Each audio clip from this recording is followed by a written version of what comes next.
As you've probably guessed, I love and am really passionate about the Fnaf franchise.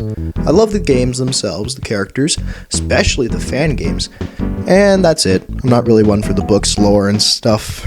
But recently, a thought came into my mind, wondering when this had started, and more importantly, why I like this franchise in the first place. When I was a young lad in 2015, I was playing with a good mate of mine. I think his name was Landon. On that day, he asked me if I had known about Five Nights at Freddy's, to which I responded the negative. However, my curiosity had been piqued, so when we went back inside the school, I decided to look up the game on one of the computers. I then became enamored with the characters, but couldn't bring myself to watch gameplay out of fear, so most of my early days of FNAF were spent watching SFM animations.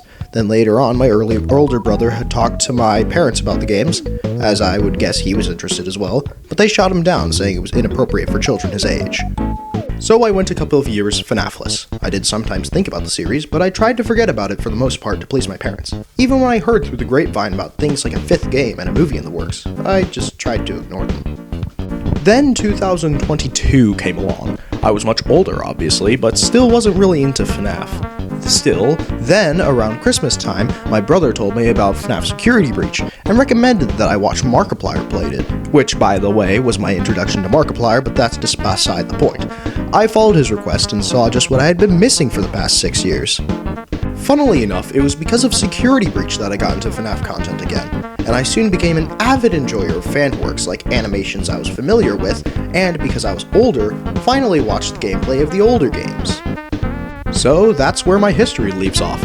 I guess I could consider myself as kind of a sleeper FNAF OG, as I was there, saw the first 4, went away, and now came back. But as for why I liked it as a kid, I think it was because I felt justified. I had always been scared of Chuck E. Cheese, particularly the mascot costume, not really the animatronics, but still, the games made me feel like it was not just valid, but widespread, like I wasn't alone in this fear that I thought was strange. And so that's all I have to say today. Well, that's all folks, take care.